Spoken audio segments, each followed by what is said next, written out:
I'm Kate. So I've been with Make for like less than a month. So it's been really great. I thought I would talk about mashups because part of what drew me to Make was the fact that it is kind of a mashup of all these really creative, amazing people, and I felt really fortunate that they wanted to work with me. Yeah, I thought I would start there because for me, a mashup is just kind of this way to bring in all these different elements and to create something really innovative and new. And with Make, it's this group of people that are all very good at their discipline. You know, they're fantastic designers and strategists and all that kind of thing. But at the same time, they also have these fantastic personal projects that I think really feed into that. So you see a mashup of all those passion projects when we approach a client on the work. Like our founder, Sarah Tesla, she's fantastic at what she does for Make. But part of, I think, what feeds her creativity is also her side project, which is this fantastic photojournalism that she does. She's a world traveler, and I think that really feeds into a diverse kind of viewpoint for Make. Myself, I have a lifestyle brand called Goon House that was inspired by my one-eyed cat. I do like t-shirts and pins. Our creative director, Patrick, he does craft cider with Sunday cider. Our lead designer, Tina, she has a dog dish company where she makes these beautiful ceramic bowls. So the point I'm getting at here is all these people are mashing together, all of our passions coming together to serve our clients in this really innovative, exciting new way. Yeah, so I'm sure most of you know what a mashup is. We've been kind of talking about it with all these other projects, but just to be clear, like a mashup is born when you get these two unlikely concepts and they're combined to create these new ideas, these new products or creative work. For me personally, the first time I heard about the idea of mashup was around music. Like Danger Mouse was kind of the first time I heard about it. He made the Grey album, which I'm sure you guys have heard of or listened to. And that's a mashup of, he took Jay-Z tracks and he layered them over top of the White Album. So then you get the Black Album and the White Album makes the Grey Album. For me, it was really fantastic because he wasn't just like putting this on top. He was really thinking about all of the notes and all of these similar things that run through both of these creations. And so he was able to find the similarities and blend them together to create this new mashup. And yeah, it just really blew me away. But what's fantastic about mashups is that I think that they're everywhere. And I think that that's because we're borrowing these patterns from nature. You know, like you can find these mashups in all kinds of creative work. You know, we get them when we're designing these innovative apps and websites. But you also get them when we're merging these like disparate APIs in web development. So at a really granular level, you're seeing this go on too. Because things that this web widget might not work with this other one, but there is, if you spend enough time with it, you can find these connections. And it's really exciting when you do actually get that mashup to work. And I think part of the reason that we see these mashups everywhere is because there's only a finite amount of shapes and patterns in our world. Here you can see this illustration. Part of the reason on the right there that sweater is like so interesting to us is because you can see the undulating dunes, the waves here. So there's something inside of us that responds to that, and I think the photographer really picked up on that when he did this little photo mashup here. Yeah, so patterns in nature, right? Fractals, we all know fractals. This example, you can see the encrusted salt of the San Francisco Bay salt flats. So fractals are really cool because they're this consistent but random pattern, we see them in ferns, we see them in blood vessels. Yeah, it's just really fantastic. It's one of those things that we, as soon as we see it, we go, oh yeah, I know what that is. Another example that I think as designers that we use a lot for web work and making beautiful things is symmetry. Here, nature's using symmetry to create unity, balance, and look at this beautiful dog. You just love this face. There's something about the symmetry there that just draws you in. And then tessellation. This is a word that I didn't know, but I knew the pattern. So tessellation is when you get a lot of repeating patterns all over a flat surface. So here, this example is the Giant's Causeway. And this is like a natural thing. All these basalt columns, they formed as a result of a volcanic eruption. So why am I showing you all this stuff? I just think it's really valuable because I think it's a visual shorthand, all these patterns that we see and we know intuitively. Because if we're going to make a mashup, we really need to understand the concepts that are involved.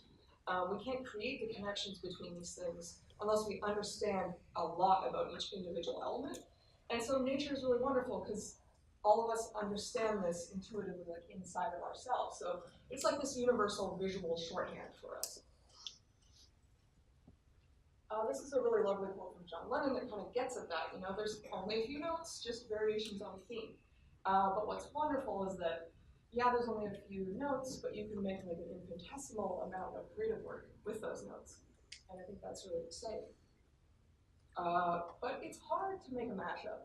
And I think a lot of our presentations earlier were getting at that. Like, hey, I have all these ideas, but how do I make them come together? How do I make them work?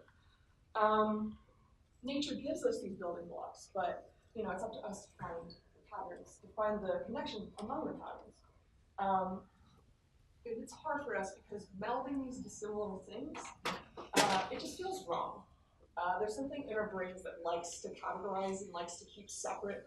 And I think that's something Terrence was kind of mentioning. It's just an intuitive thing that we have in us. We like to categorize. It helps us make sense of things. So how do we find these connections? I think we're used to thinking logically to solve problems, which is great. But mashups are about opening up the possibilities. We like to make sense of these disparate concepts by narrowing and compartmentalizing. But our intuitive mind, when we use it, when we have that access to the subconscious, that's when we can really see the connections more clearly. And once we feel more comfortable thinking intuitively, we're better poised to recognize the links. And Danger Mouse just kind of talks about this when he's explaining his process behind the Grey album. He says, a lot of people just assume that I took some Beatles and threw some Jay-Z on top and mixed it up or looped it around, but it's really a deconstruction. It's not an easy thing to do. He says, I was obsessed with the whole project. That's all I could think about was if I could do this. And once he got into it, he says, I didn't think about anything but finishing it. I stuck to those two, the Beatles and Jay-Z, because I thought it would be more challenging, more fun, and more of a statement to what you could do with sample alone. He says, it's music, it's an art form. So here, I think he's really tapping into something that all of us as designers and creatives have experienced before, when you're really delving in and you're getting into it and you're finding all these connections, you find the flow, and you just get on this wave and you can feel the excitement building because you're coming to something new, you're going to build this new thing, he says, this new art form. Okay, so making the mashups.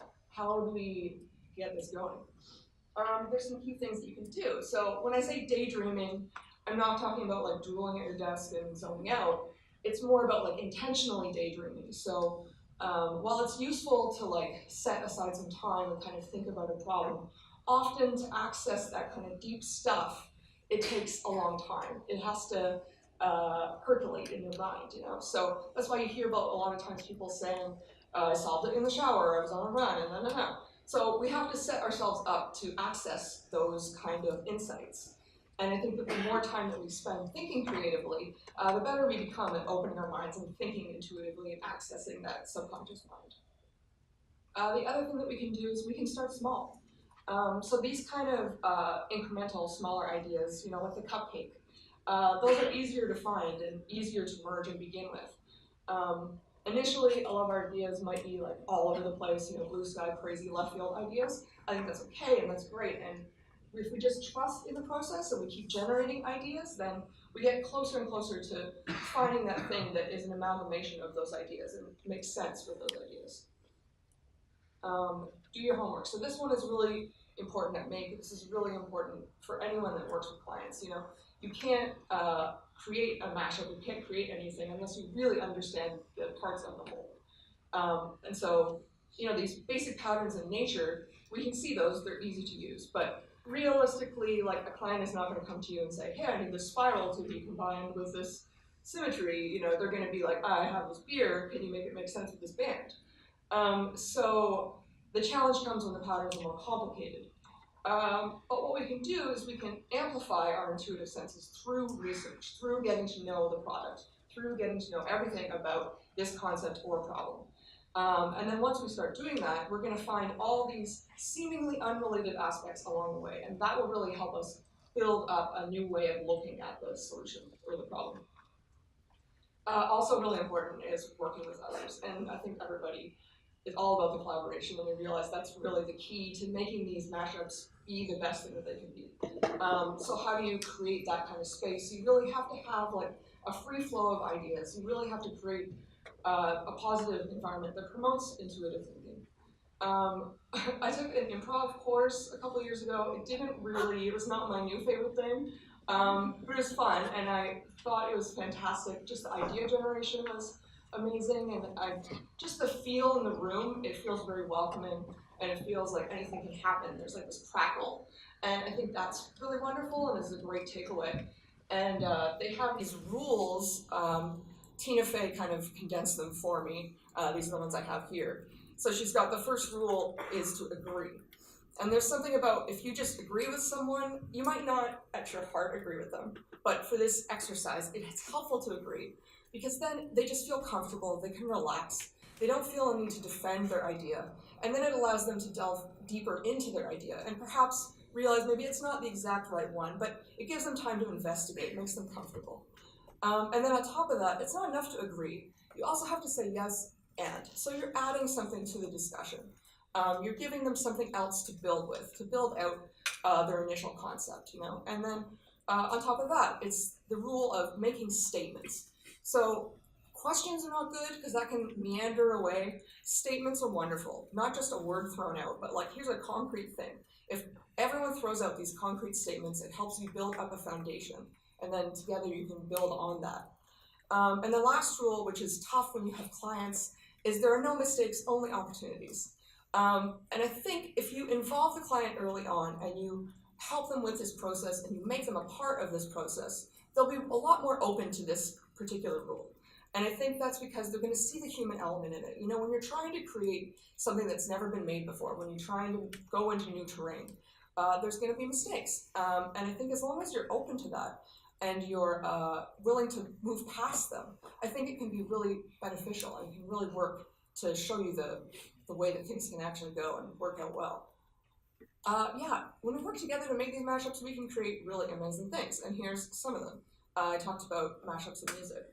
So this is Chance the Dropout. So someone took Chance the Rapper, all his rapping, and put it over top of Kanye West samples from The College Dropout, and it's really good. You should listen to it. You also see a lot of mashups in fashion. Collaboration is usually what they say. So here you see like the North Face and Supreme, brands that on the surface you wouldn't think have a lot of things in common. Except if you look a little deeper, you know, their line work is very similar, a lot of clean lines. They both do outdoor wear. And in this collaboration together, they've brought in the elements from the North Face. You know, they have the outdoorsy wear, but they also have the streetwear side too. So you create this really new, exciting product. You also see mashups in pop culture. So someone has made enamel pins, and they combine the characters from Adventure Time and The Simpsons. So again, like, aside from both shows being cartoons, you wouldn't see a lot of overlap, but the more that you know the characters, the more you see there's a lot of like archetypal things that are similar. And so when you see it actually finished, you go, oh yeah, that makes sense. I didn't think that it would, but it does.